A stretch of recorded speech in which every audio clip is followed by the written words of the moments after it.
La noche era un manto helado que se ceñía a los huesos de Elena, pero el frío más hondo nacía en su alma, aferrada al único papel que le quedaba en el mundo, la escritura de una propiedad olvidada. Sentía el peso de una decisión sin retorno.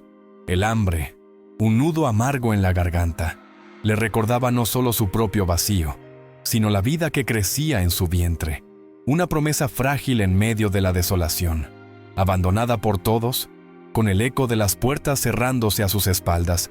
Solo le quedaba un camino hacia el lugar que todos temían. El viaje fue una procesión solitaria bajo un sol indiferente. Cada paso levantaba nubes de un polvo rojizo que se pegaba a su vestido de luto y resecaba sus labios. Los pocos campesinos que la vieron pasar desviaban la mirada, susurrando a su paso, mezclando lástima con el temor supersticioso que inspiraba su destino. La casona de los lamentos, la llamaban.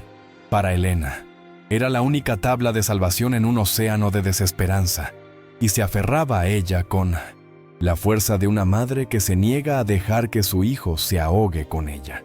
Al final del camino, sobre una colina pelada que parecía rasgar el cielo gris, la vio. La casa era una bestia dormida, una silueta oscura y torcida contra la luz moribunda del atardecer. Sus ventanas rotas eran cuencas vacías que la observaban sin alma, y el viento, al silbar entre sus maderas podridas, parecía imitar un gemido largo y lastimero. El portón de hierro forjado se quejó con un chirrido agónico bajo su empuje, dándole la bienvenida a un reino de abandono y olvido, un lugar donde las esperanzas iban a morir. El aire en el interior era denso, casi sólido, una mezcla sofocante del olor a moho, a madera húmeda y al polvo de incontables años de soledad. La oscuridad la recibió como un abrazo helado, y por un instante, el pánico amenazó con paralizarla. El silencio era tan profundo que podía escuchar el latido frenético de su propio corazón y el crujido siniestro del suelo bajo sus pies gastados. Cada sombra parecía moverse. Cada corriente de aire se sentía como el susurro de un fantasma, advirtiéndole que huyera de allí. Apoyó la espalda contra una pared carcomida, sintiendo la humedad filtrarse a través de su ropa delgada, mientras una mano protectora acunaba su vientre. El recuerdo de la risa de su esposo, Mateo, era una tortura lejana, un eco de un mundo que ya no existía. Y sobre ese recuerdo, las palabras crueles de su suegro, don Ricardo, caían como latigazos. No eres nada para esta familia. En esa casa, en ese mausoleo de sueños rotos, la soledad era una criatura viva que la envolvía por completo. Fue entonces cuando lo sintió. Un pequeño y decidido movimiento en su interior. Un recordatorio insistente de que no estaba sola. La vida de su hijo, una chispa de luz en la más profunda oscuridad, la ancló de nuevo a la realidad. No había llegado hasta allí para rendirse. No le entregaría a la desesperación el futuro de su niño. Aquellas paredes no serían su tumba, sino su refugio. Con un aliento tembloroso, enderezó la espalda, su miedo transformándose lentamente en una determinación tan fiera y silenciosa como la de una loba defendiendo su camada. Antes de continuar, suscríbete al canal, comparte y dale me gusta, porque el final de esta historia te va a sorprender. Y cuéntame en los comentarios, ¿tendrías el valor de entrar a un lugar maldito si fuera la única esperanza para tus hijos? Sus ojos recorrieron el gran salón en penumbras, ya no con el terror de una víctima, sino con la mirada calculadora de una sobreviviente. El crujido del viento ya no sonaba a lamento, sino a un secreto que pugnaba por ser contado. Mal sabía ella que el verdadero misterio de aquel lugar no eran los fantasmas que habitaban las sombras, sino una verdad enterrada que cambiaría para siempre el destino de su familia. No mucho tiempo atrás, el mundo de Elena olía a tierra mojada después de la lluvia y al pan de maíz recién horneado en su pequeño fogón de leña.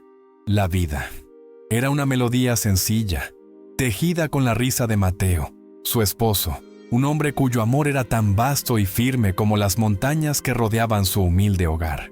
Sus manos, aunque encallecidas por el trabajo, se convertían en la cuna más suave cuando acariciaban su vientre. donde la promesa de su primer hijo crecía día a día, un secreto compartido que iluminaba sus mañanas.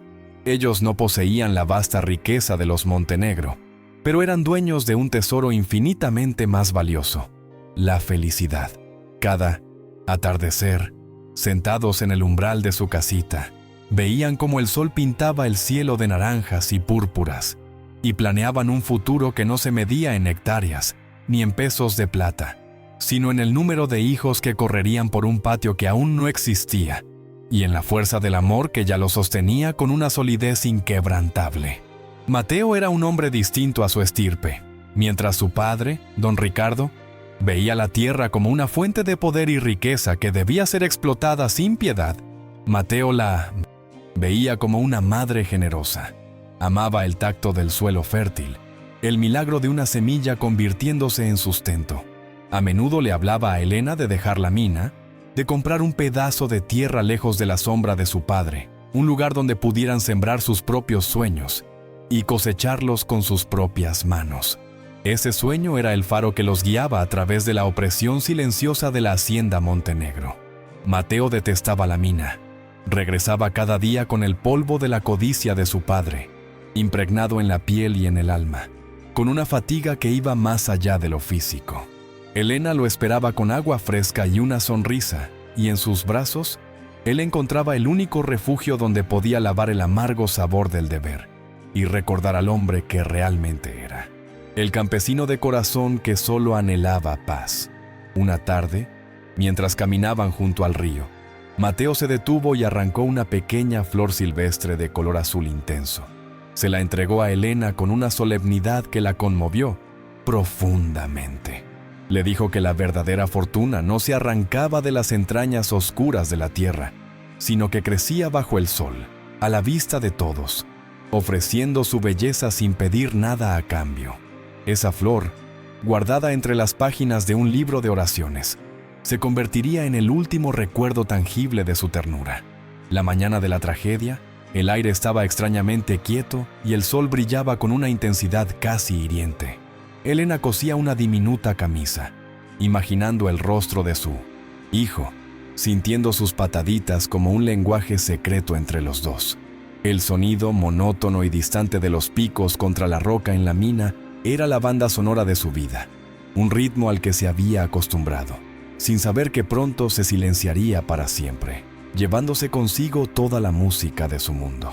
No fue una explosión lo que anunció el desastre, sino un silencio súbito y antinatural, un silencio profundo, pesado, como si la tierra misma hubiera contenido la respiración. Luego, el grito, desgarrador de la campana de alarma, comenzó a sonar una y otra vez, un martilleo frenético que se clavaba en el pecho de Elena. El corazón se le detuvo, y el hilo y la aguja cayeron de sus manos inertes, mientras un frío glacial, ajeno al calor del día, comenzaba a trepar por sus venas. Las horas que siguieron fueron un borrón de angustia y confusión. Corrió hacia la entrada de la mina, uniéndose al grupo de mujeres cuyos rostros eran un espejo de su propio pánico. El aire se espesó con el olor, a polvo, a miedo y a una desesperanza que se podía casi masticar. Cada minuto de espera era una tortura, un clavo más en el ataúd de su esperanza, mientras los hombres salían con los rostros cubiertos de hollín y de una pena que no necesitaba palabras para ser entendida. La confirmación llegó en la mirada de un capataz que no se atrevió a encontrar sus ojos. Las palabras, un derrumbe profundo, no quedó nadie, fueron un susurro que demolió su universo. El sol brillante se volvió un testigo, cruel e indiferente, el cielo azul una burla. Elena no gritó. Un abismo se abrió bajo sus pies, tragándose los sonidos, los colores, el aire, dejándola en una caída silenciosa hacia el más absoluto de los vacíos. El funeral fue un teatro de hipocresía orquestado por don Ricardo. Su dolor era una actuación grandilocuente y vacía, un espectáculo para los peones y las familias importantes de la región. En medio de su propia pena, una niebla densa y paralizante, Elena pudo ver la verdad en los ojos de su suegro. No había luto en ellos, solo el frío brillo del cálculo, una ira helada que, incomprensiblemente, parecía dirigida hacia ella. la mujer que llevaba a su nieto en el vientre. La ceremonia fue una tortura. Las coronas de flores, con su aroma dulce y empalagoso, le provocaban náuseas, pareciéndole una ofensa a la memoria sencilla de su esposo. Los pésames de los invitados eran susurros vacíos que no lograban penetrar la coraza de su dolor. Se sentía completamente sola, una extraña en medio de la gente que debía ser su familia, una viuda a la que ya todos miraban con una mezcla de lástima y una velada acusación que no lograba comprender. Pocos días después, fue convocada al despacho de don Ricardo. La habitación era un mausoleo de poder y opulencia, con sus muebles de madera oscura y sus cortinas de terciopelo, que ahogaban la luz del sol. El aire olía a cuero viejo, a tabaco caro y a una crueldad antigua. Don Ricardo no la hizo sentar. Permaneció de pie detrás de su imponente escritorio, observándola como un depredador que saborea el momento antes de dar el golpe final a su presa indefensa. Las palabras que salieron de su boca no fueron de consuelo, sino dagas envenenadas, lanzadas con una precisión calculada para infligir el mayor daño posible. La acusó de haber debilitado a Mateo, de haberlo distraído con sus sueños de una vida simple, convirtiéndolo en un hombre blando e inútil para los negocios de la familia.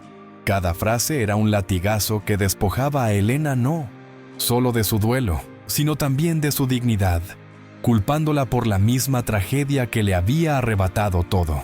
Sintió el suelo desaparecer de nuevo cuando don Ricardo, con una voz que era un siseo venenoso, repudió a su futuro nieto.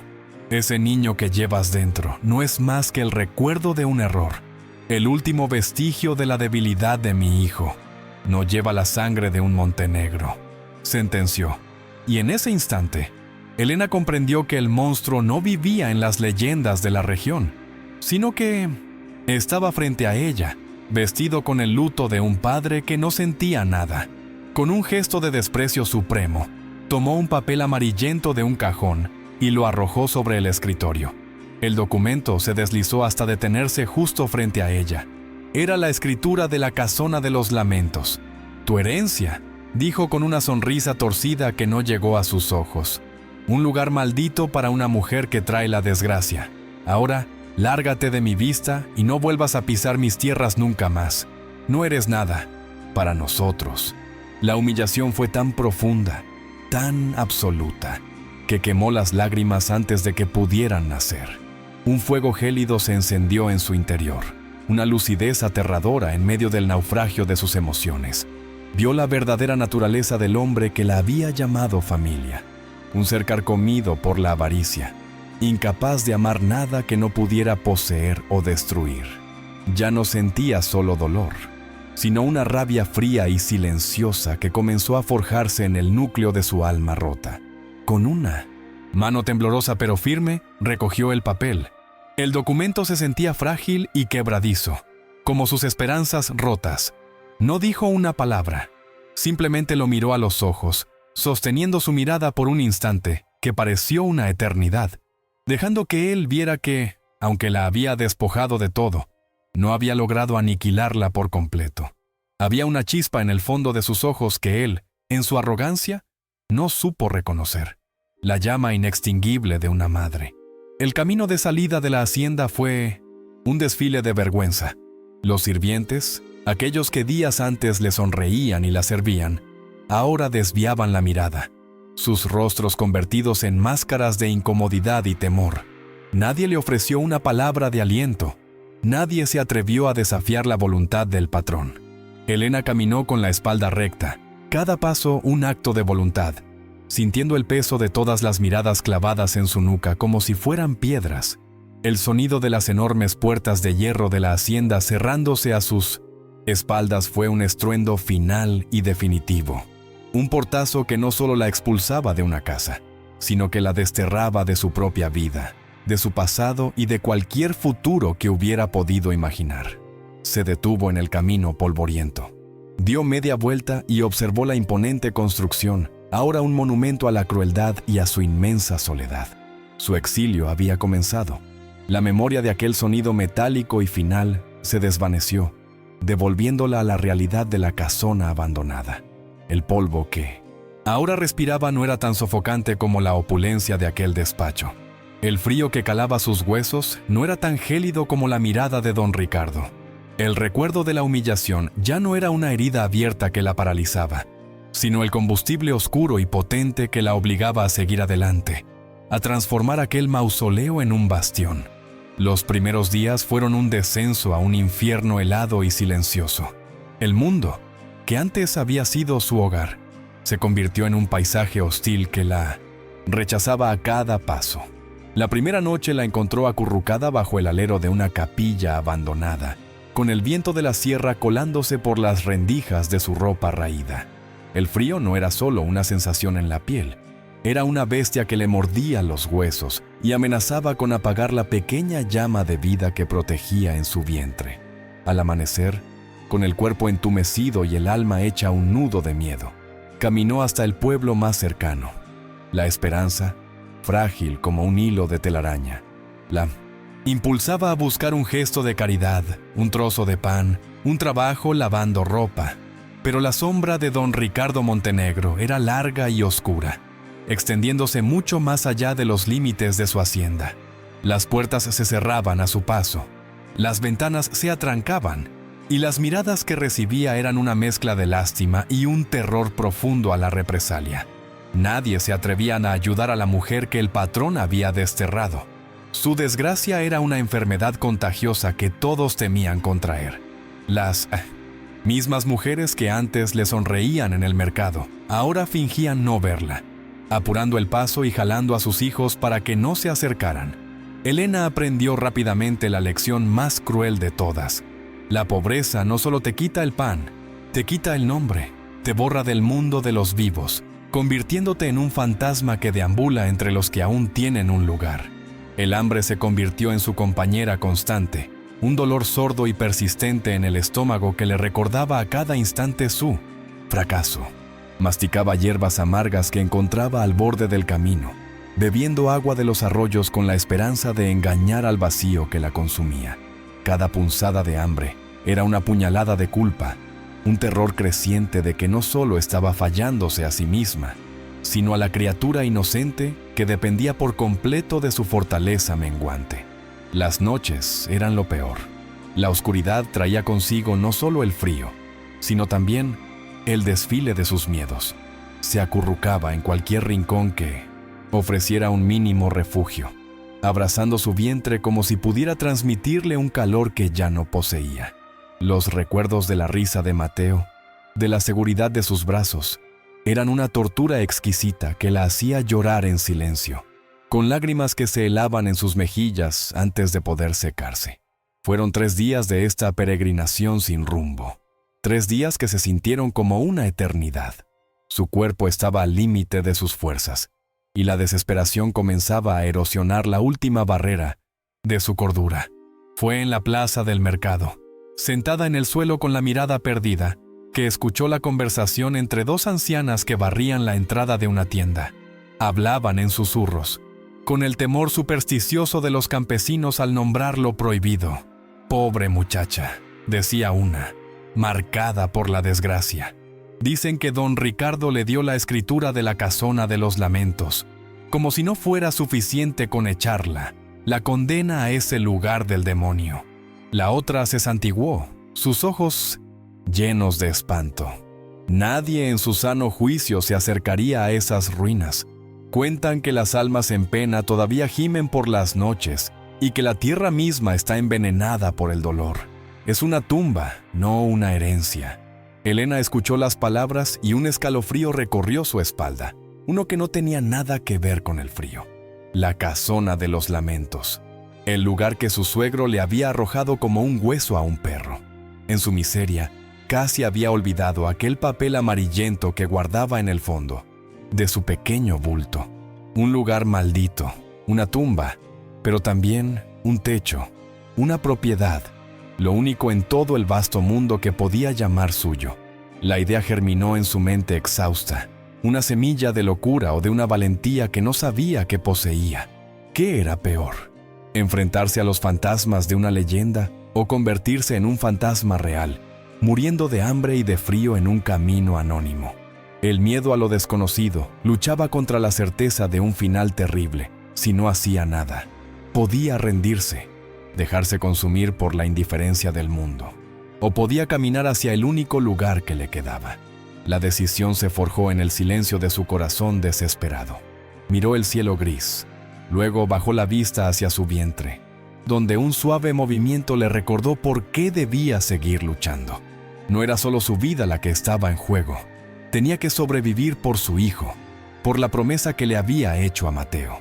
Si el mundo de los hombres le había cerrado todas sus puertas, entonces buscaría refugio en el mundo de las sombras. Se levantó con una dificultad que desmentía su juventud, sus articulaciones adoloridas protestando con cada movimiento. Sus piernas temblaban, no solo por la debilidad, sino por la magnitud de la decisión que acababa de tomar. Iba a caminar hacia el corazón del miedo, porque la alternativa era la nada. Iba a reclamar su herencia de sombras y lamentos, y la convertiría en un santuario, o moriría en el intento. Una historia como esta nos recuerda que la voluntad humana, especialmente la de una madre, puede encontrar luz en la más profunda de las oscuridades. Si el coraje de Elena te conmueve, si su lucha te inspira, ayúdanos a que su voz se escuche más lejos. Comparte este relato. Deja que tu luz se una a la nuestra y suscríbete para seguir el camino de esta mujer que se negó a ser vencida. Juntos, podemos mantener vivas las historias que nos dan esperanza. Ya no había duda en sus ojos, solo una determinación fría y absoluta. El miedo seguía allí, agazapado en el fondo de su alma, pero ahora estaba cubierto por una capa de resolución tan dura como el acero. Cada paso que daba para alejarse del pueblo era un paso hacia su destino, un acto de fe en sí misma cuando ya no le quedaba fe en nada más. El camino hacia la colina desolada sería largo y solitario, pero por primera vez en días tenía una dirección. Ya no era una hoja llevada por el viento inclemente de la casualidad. Era una peregrina con un destino, aunque ese destino fuera un lugar del que todos los demás huían. La casona de los lamentos la esperaba y ella iba a su encuentro. No sabía qué encontraría tras aquellos muros podridos. Quizás las leyendas eran ciertas y la locura y la muerte la aguardaban entre las sombras. O quizás, solo quizás, encontraría algo más, un refugio, un secreto, una oportunidad. En ese momento, no importaba. Lo único que importaba era seguir caminando, un paso después del otro, llevando consigo la última y más pequeña de las esperanzas.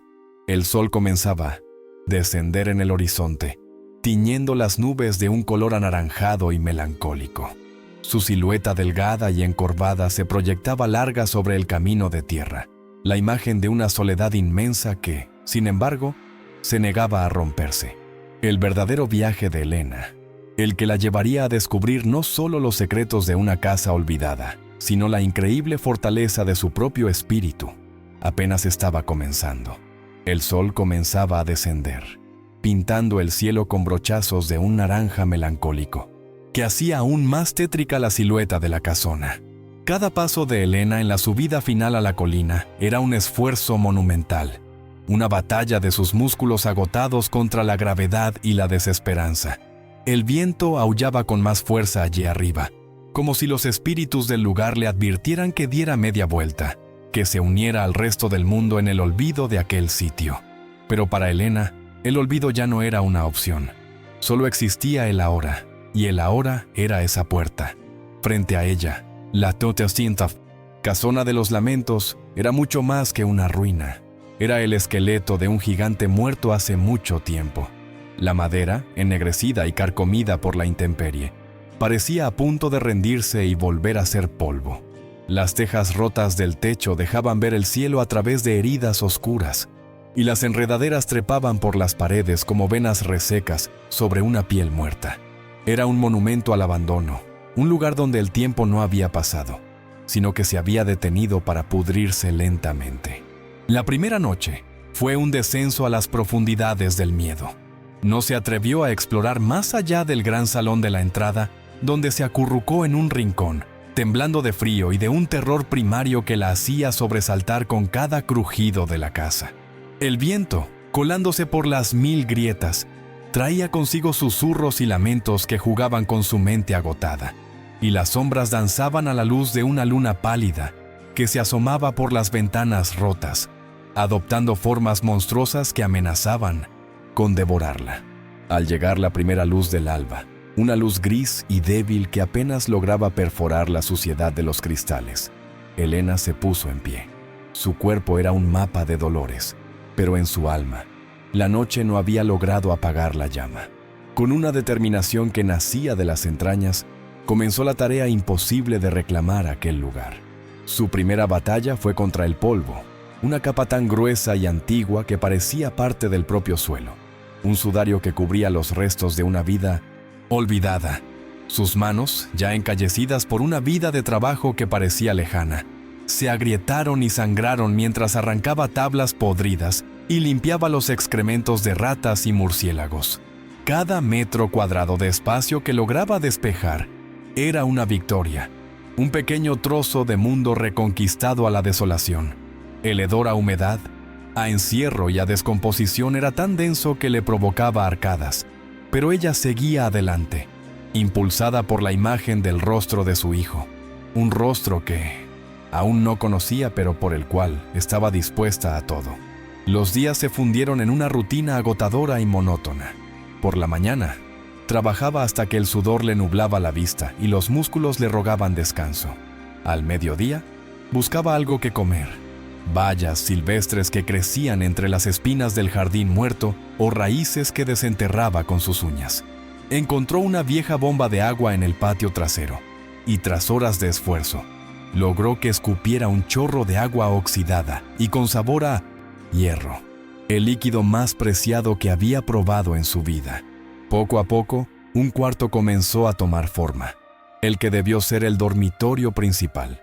Logró tapar el agujero del techo con tablas que arrancó de otras habitaciones, barrió el polvo de siglos y fregó el suelo hasta que la madera reveló un pálido fantasma de su antiguo color.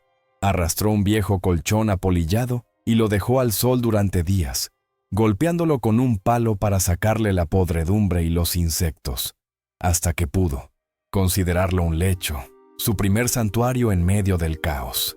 En las noches, sentada sobre aquel colchón, con una pequeña vela como única compañía, le hablaba a su vientre. Le contaba historias de su padre, de su risa y de la fuerza de sus abrazos. Le prometía un futuro, un hogar. Aquellas conversaciones silenciosas eran su ancla, el ritual que le impedía hundirse en la locura que parecía impregnar las paredes de la casa. La casona ya no era solo un monstruo, se estaba convirtiendo en su caparazón, su refugio improbable. Fue durante la limpieza de lo que parecía un antiguo despacho, una habitación más pequeña y oscura que las demás, donde el destino decidió intervenir. El aire allí era diferente, menos viciado, como si el tiempo se hubiera sellado de alguna manera. Mientras barría cerca de una imponente chimenea de piedra, su pie tropezó con una tabla del suelo que se hundió ligeramente bajo su peso, emitiendo un sonido sordo y hueco que no se parecía en nada al crujido sólido del resto del piso. Se detuvo en seco, con el corazón latiéndole de pronto en la garganta. El sonido había sido inconfundible. Se arrodilló, con el oído pegado a la madera, y golpeó suavemente con los nudillos. Primero, el sonido macizo de la madera sobre las vigas. Luego, al moverse unos centímetros, de nuevo ese eco profundo, el sonido de un vacío debajo. El miedo y la curiosidad libraron una batalla feroz en su interior. Aquella casa guardaba secretos, y acababa de tropezar con el primero de 1900. Ellos. Durante casi una hora luchó con la tabla. No había ninguna manija o bisagra visible. Usó la punta de un trozo de hierro que había encontrado entre los escombros para hacer palanca en la ranura. La madera vieja se resistió, astillándose y clavándose en sus dedos, pero Elena no cejó en su empeño. Había una obstinación febril en sus movimientos, la sensación de que estaba al borde de algo importante, un punto de inflexión que podría cambiarlo todo. Finalmente, con un quejido agónico, la tabla cedió.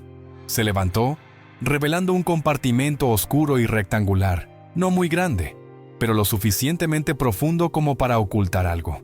Un olor diferente surgió de la oquedad, un aroma seco a papel viejo, a cuero y a tiempo encapsulado.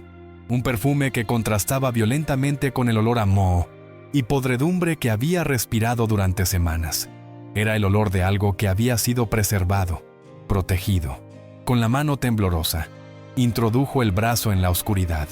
El aire dentro del hueco era frío. Sus dedos rozaron algo envuelto en lo que parecía ser un trozo de lino amarillento y quebradizo. Con sumo cuidado, lo agarró y lo sacó a la luz polvorienta del despacho. Su corazón dio un vuelco. No era un tesoro de monedas de oro ni joyas, sino algo potencialmente mucho más valioso para ella en ese momento. Un grueso diario encuadernado en cuero oscuro. Lo desenvolvió con la delicadeza de quien toca una reliquia sagrada. La cubierta de cuero estaba desgastada por los años, pero aún era flexible al tacto. En el centro, grabadas con un oro casi completamente desvanecido, vio dos iniciales entrelazadas con una caligrafía elegante y antigua. I.F. El objeto parecía vibrar con una energía propia, un peso que no era solo físico, sino histórico. Era la memoria de alguien, un alma atrapada entre aquellas páginas.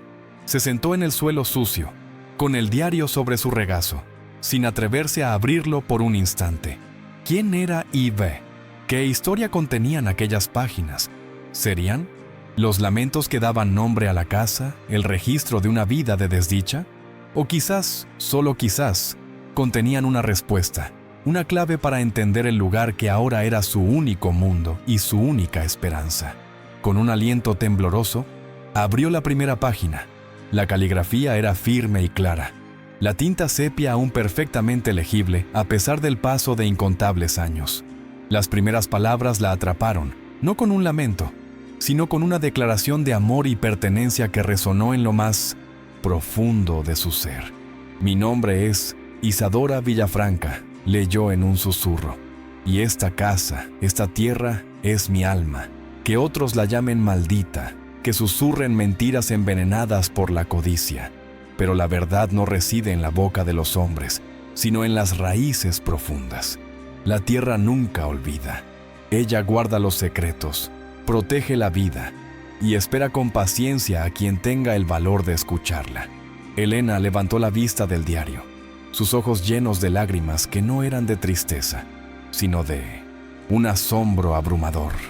Aquella voz, que le llegaba desde casi un siglo de distancia, no era la de un fantasma quejumbroso, sino la de una guardiana.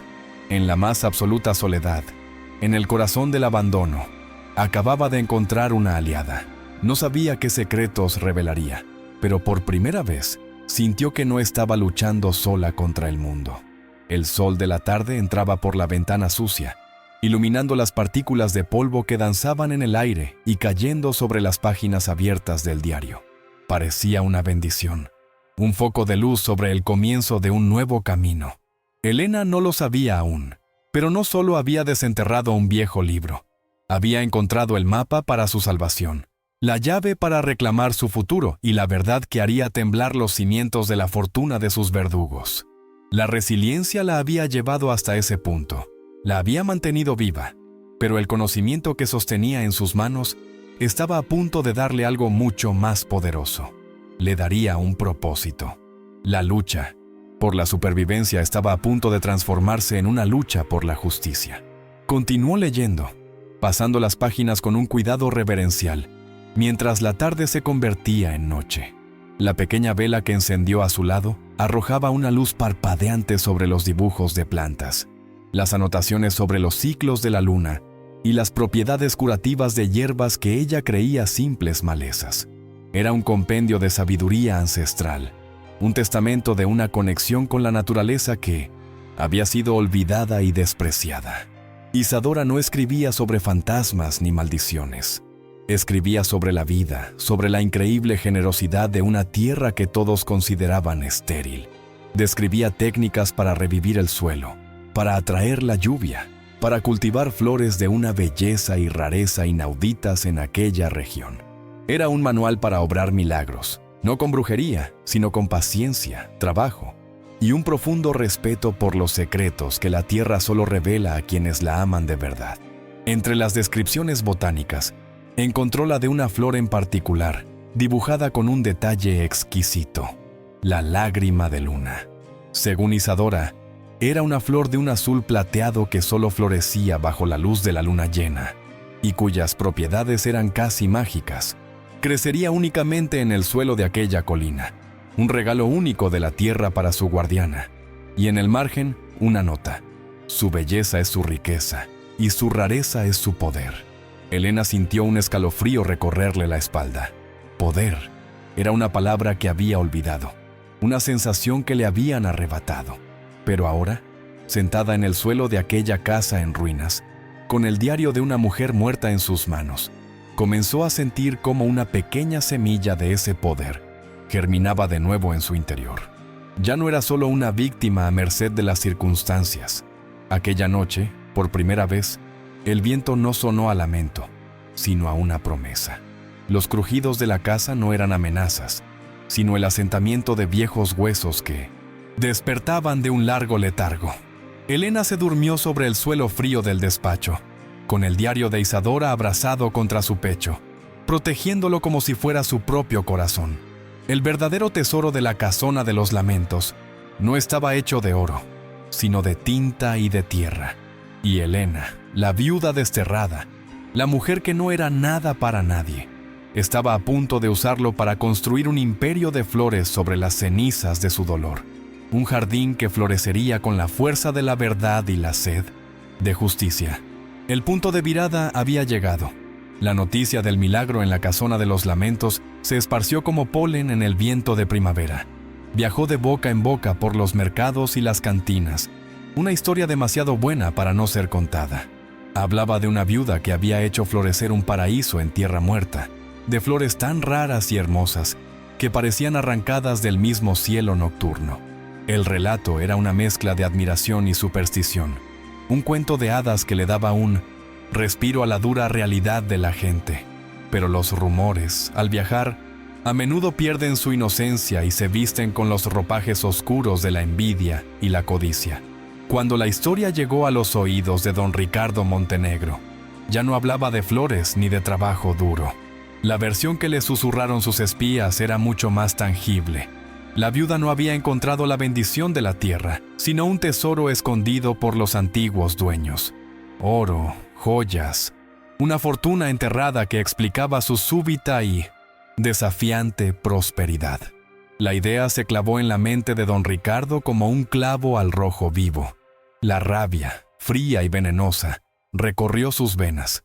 Esa mujer insignificante, esa plaga que había debilitado a su hijo, ahora se regodeaba en una riqueza que por derecho le pertenecía a él. La casona estaba en sus tierras, y cualquier cosa de valor encontrada allí era suya. La humillación de haber sido desafiado se mezcló con una avaricia tan profunda que le nubló el juicio por completo. No esperó al amanecer. Reunió a sus capataces más leales, hombres de rostro duro y pocas palabras, cuyas manos estaban tan acostumbradas a la rienda como al machete. Montaron en silencio bajo un cielo sin estrellas, una comitiva oscura y amenazante que galopaba hacia la colina. No iban a investigar un rumor, iban a reclamar lo que su patrón consideraba suyo, sin importar el costo o la verdad. El aire de la noche parecía vibrar con la violencia de su propósito. Llegaron cuando las primeras luces del alba teñían el horizonte de un rosa pálido, y la visión que los recibió los dejó sin aliento por un instante.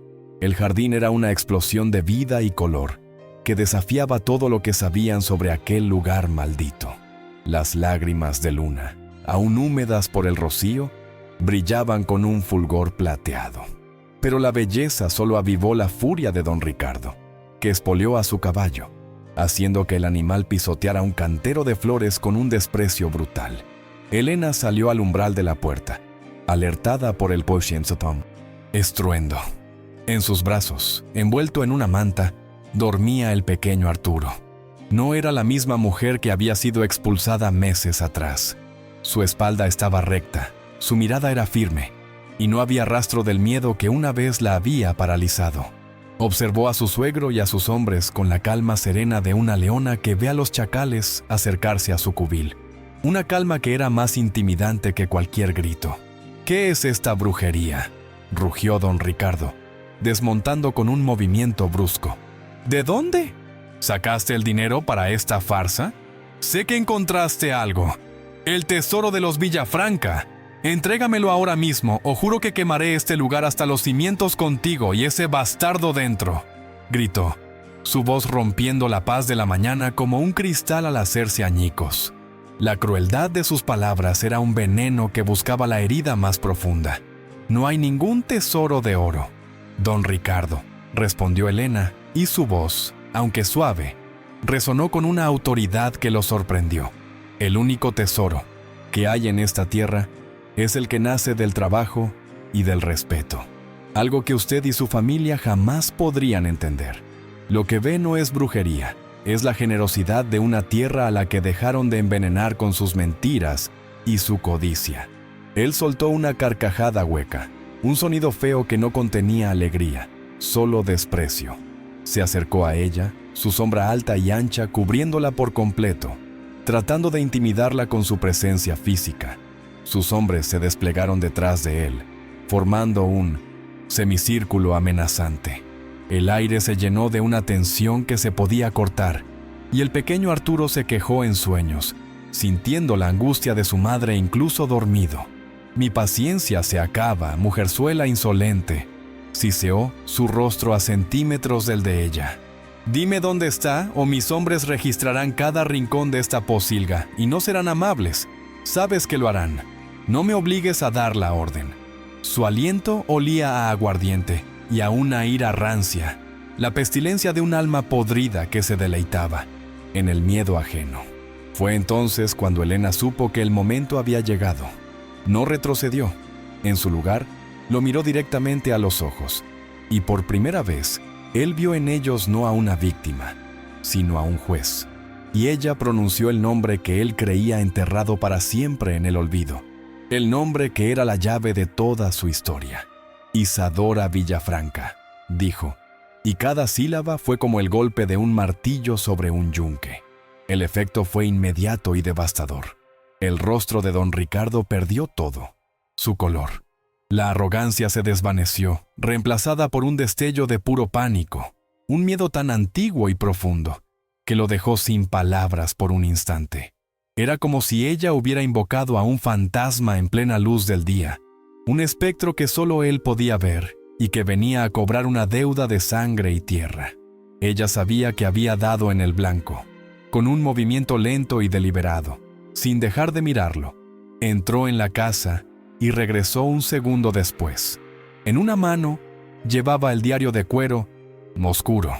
En la otra, los papeles amarillentos del mapa y la escritura original. No eran armas, pero en ese jardín, frente a esos hombres, se convirtieron en los instrumentos de una ejecución moral.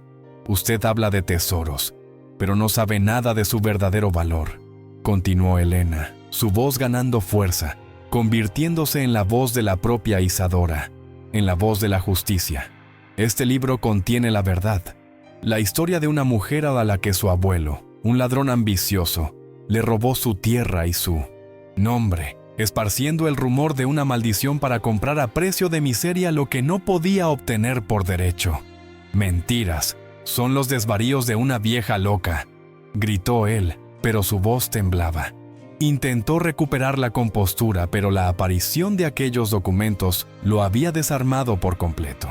Sus hombres se miraban entre sí, confundidos, sintiendo que el suelo firme de la autoridad de su patrón comenzaba a resquebrajarse bajo sus pies. Elena ignoró su negación y desplegó el viejo mapa. El papel crujió, frágil por el paso del tiempo, pero las líneas trazadas con tinta eran claras e irrefutables. Mostraban los límites originales de la propiedad de Isadora, unas fronteras que se extendían mucho más allá de la colina, abarcando las vegas fértiles junto al río, las mismas tierras que ahora eran el corazón de la próspera hacienda Montenegro. «Esta tierra nunca fue maldita, fue calumniada», declaró Elena, y su voz se elevó, ya no dirigida solo a don Ricardo, sino a sus hombres. «¿Ah? los pájaros en los árboles, al cielo que era testigo, la fortuna de su familia, el poder del que tanto se enorgullece. No es más que el fruto de un robo. Se construyó sobre las lágrimas y la ruina de una mujer inocente a la que dejaron morir en la soledad y el olvido. La verdad, una vez liberada, fue como una inundación que arrasó con todo a su paso. Los capataces, hombres rudos pero no estúpidos, entendieron la magnitud de la acusación. Ellos conocían la tierra, sabían de linderos y escrituras, y la convicción en la voz de Helena, respaldada por aquellos papeles antiguos, tenía el peso inconfundible de lo auténtico.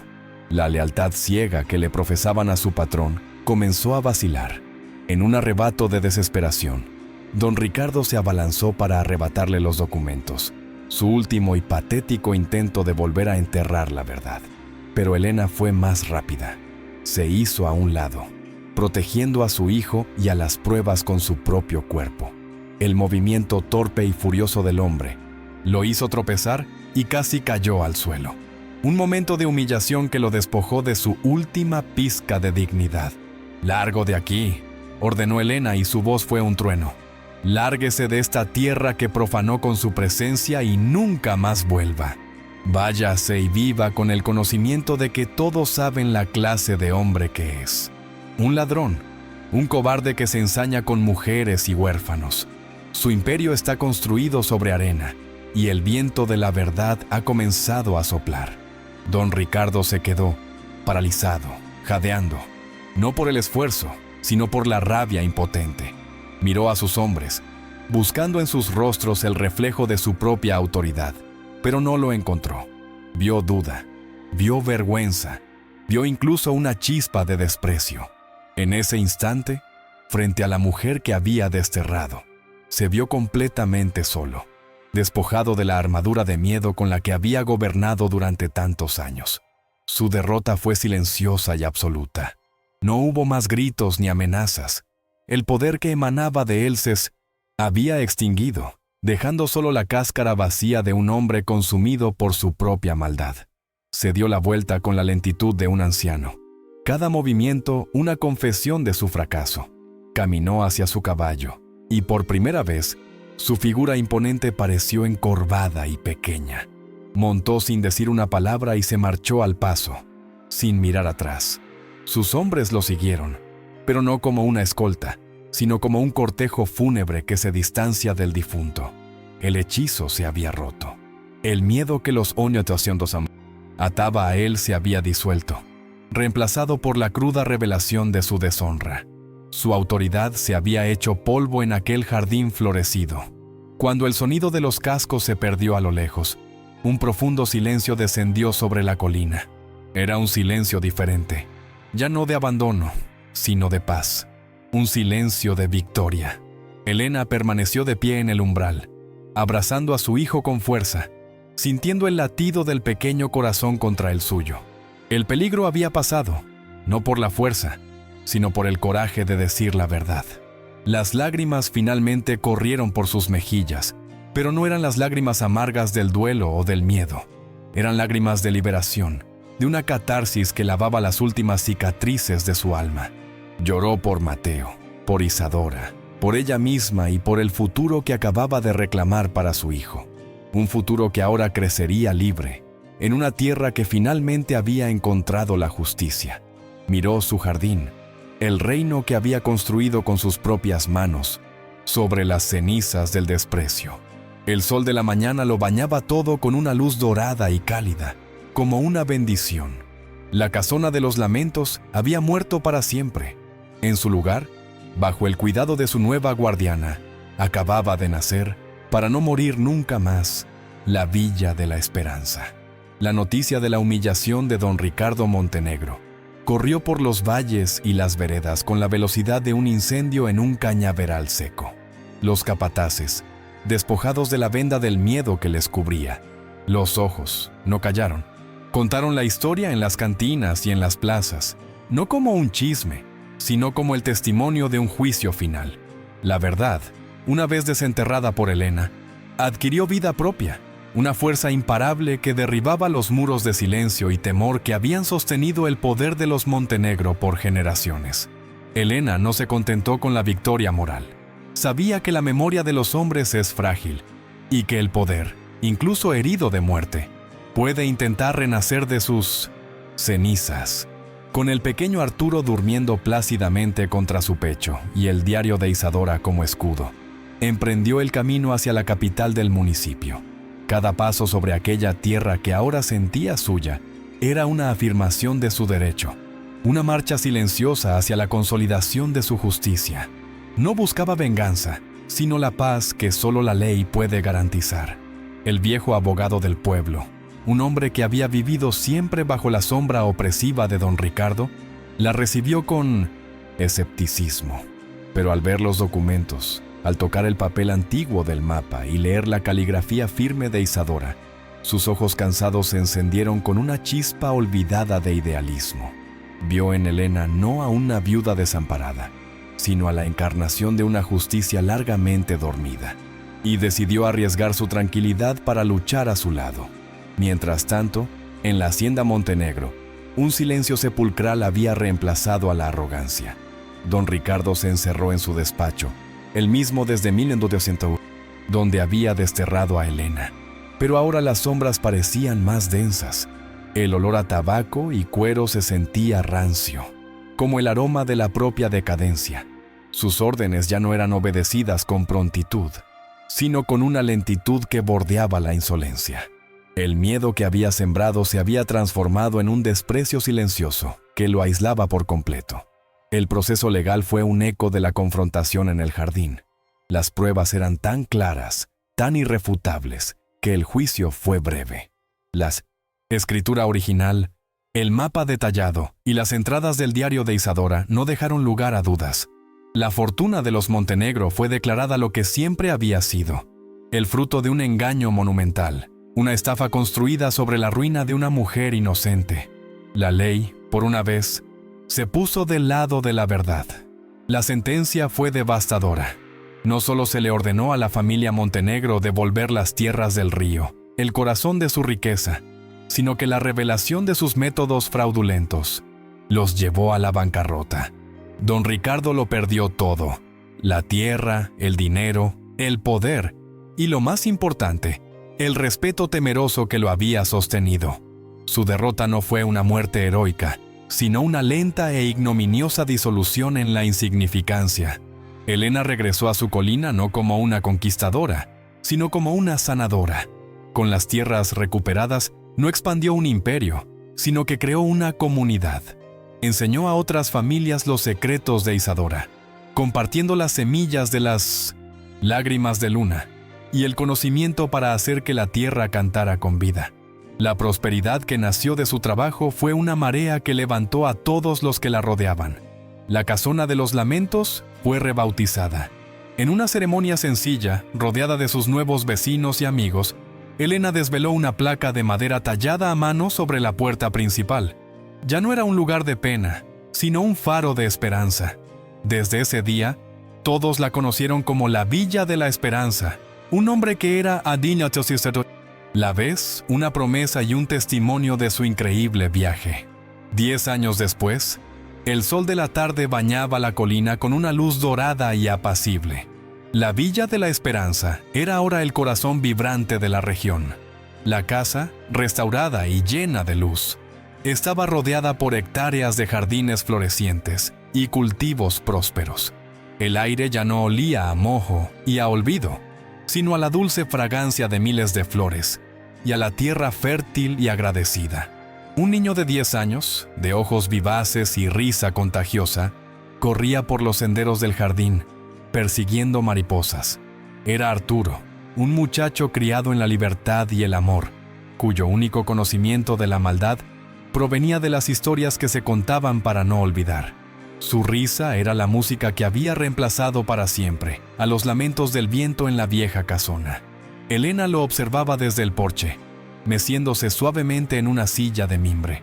Las penurias habían dejado huellas en su rostro, pero eran las marcas de una fortaleza ganada, no de pose 900, una amargura sufrida.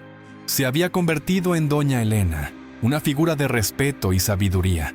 La gente viajaba desde lejos para pedirle consejo, para comprar sus remedios herbales o simplemente para escuchar sus historias, que eran lecciones de vida. La prosperidad que había cultivado no era solo material. Había tejido una red de apoyo y solidaridad, demostrando que la verdadera riqueza no se acumula, se comparte. La antigua Hacienda Montenegro era ahora una cooperativa de campesinos que trabajaban la tierra con el mismo respeto que Isadora y Helena les habían enseñado, libres de la tiranía de un solo patrón. A su lado, sobre una pequeña mesa, descansaba el diario de cuero. Ya no era un secreto escondido, sino un libro de consulta, una herencia de sabiduría abierta para todos. A menudo, en las noches tranquilas, se sentaba con Arturo y le leía los pasajes sobre la generosidad de la tierra, asegurándose de que el legado de Isadora Villafranca nunca más volviera a ser enterrado. Un rincón especial del jardín, bajo la sombra de un viejo ahuehuete, había 2 sencillas lápidas de piedra. Una decía, Mateo, siempre en mi corazón. La otra, Isadora, guardiana de la tierra. Era su manera de honrar el amor que le dio la fuerza para empezar y la sabiduría que le dio las herramientas para vencer. Su presente de paz estaba construido sobre los cimientos sagrados de su memoria. El sol comenzó a ocultarse, tiñendo el cielo de violetas y naranjas. Las primeras lágrimas de luna empezaban a abrir sus pétalos plateados, preparándose para brillar en la oscuridad. Su belleza ya no era solo un medio de supervivencia, sino un símbolo permanente de que incluso en la noche más oscura, la luz puede encontrar una forma de florecer. Helena cerró los ojos, sintiendo la brisa tibia en su rostro y escuchando la risa de su hijo acercándose. Una profunda sensación de paz, una paz que había costado lágrimas y batallas, la inundó por completo. Había llegado a su hogar, no al refugio que le habían arrojado con desprecio, sino al hogar que había construido con sus propias manos, con la fuerza de su amor y con la inquebrantable justicia de la tierra. La historia de Helena no termina con el estruendo de la venganza, sino con el susurro sereno de la paz. Cierra en un jardín donde la vida ha vencido al olvido, donde la risa de un niño ha silenciado para siempre los lamentos del viento. Es un final que no se mide en la caída de un enemigo, sino en el florecimiento de una comunidad, demostrando que la verdadera victoria no es destruir, sino construir algo que perdure más allá del dolor y del recuerdo de la injusticia. Su viaje nos recuerda una verdad fundamental, a menudo olvidada en un mundo que persigue el brillo del oro. A veces, es necesario perderlo todo para encontrar lo que realmente importa. Helena fue despojada de su hogar, de su nombre y de su seguridad, y fue arrojada a un lugar que simbolizaba la ruina. Sin embargo, fue en ese vacío, en esa tierra supuestamente maldita, donde encontró los cimientos para edificar un destino que nadie jamás podría volver a arrebatarle. Porque el tesoro que aguardaba a Helena no estaba enterrado en un cofre, sino escrito en las páginas de un diario y sembrado en las raíces de la tierra. Su herencia no fue de monedas, sino de sabiduría ancestral, de conocimiento sobre la vida que se niega a morir. Descubrió que la riqueza más grande no es la que se extrae con violencia de las minas, sino la que se cultiva con paciencia y respeto bajo el sol, una riqueza que se multiplica cuando se comparte con los demás. La caída de don Ricardo nos enseña que el poder erigido sobre la mentira y el miedo tiene cimientos de arena. Tarde o temprano, el viento de la verdad sopla y lo derrumba todo. Por otro lado, la fuerza de Helena, nacida de la resiliencia y del amor incondicional por su hijo, se convirtió en una roca inamovible. Su poder no intimidaba, inspiraba, no oprimía, liberaba. Esa es la única clase de fortaleza que de verdad resiste el paso del tiempo y las pruebas del destino. Al final, la redención de Helena no fue un acto solitario. Al reclamar la historia de Isadora, no solo sanó su propio pasado, sino que le devolvió la dignidad a una mujer olvidada y liberó a toda una comunidad de la tiranía del engaño. Su legado es una lección de generosidad, El conocimiento que la salvó no fue un secreto que guardó para sí misma, sino una semilla que esparció para que todos pudieran cosechar sus frutos, creando un paraíso donde antes solo había desolación y miedo. La historia de la Villa de la Esperanza es un espejo para nuestras propias vidas. Nos recuerda que dentro de cada uno de nosotros existe una fortaleza que a menudo desconocemos hasta que la adversidad nos pone a prueba. Nos enseña que los lugares y las circunstancias que el mundo desprecia pueden ser, en realidad, el terreno fértil donde nuestros más grandes talentos y nuestra verdadera misión en la vida pueden florecer. Si tan solo tenemos el valor de cavar más allá de la superficie del miedo. El coraje de Elena es un faro que ilumina las sombras de la injusticia, y su historia merece ser escuchada en todos los rincones. Si este relato tocó las fibras de tu corazón y te llenó de esperanza, te invito a que te suscribas a nuestro canal. Tu apoyo nos permite seguir dando voz a estas jornadas de lucha y redención, creando una comunidad donde la resiliencia es nuestro estandarte y la inspiración nuestro alimento diario para el alma. Queremos que este espacio sea también tuyo. Cuéntanos en los comentarios qué lección te llevas de este viaje. ¿Qué jardín secreto esperas hacer florecer en tu vida? Queremos leer tu historia porque cada experiencia compartida nos fortalece a todos. Y si conoces a alguien que necesite escuchar un mensaje de esperanza, comparte este video. Ayúdanos a esparcir la idea de que nunca es demasiado tarde para reclamar nuestro propio destino y hacerlo florecer con justicia. Porque al final del día, cada uno de nosotros es guardián de un jardín olvidado, de una verdad que espera ser contada.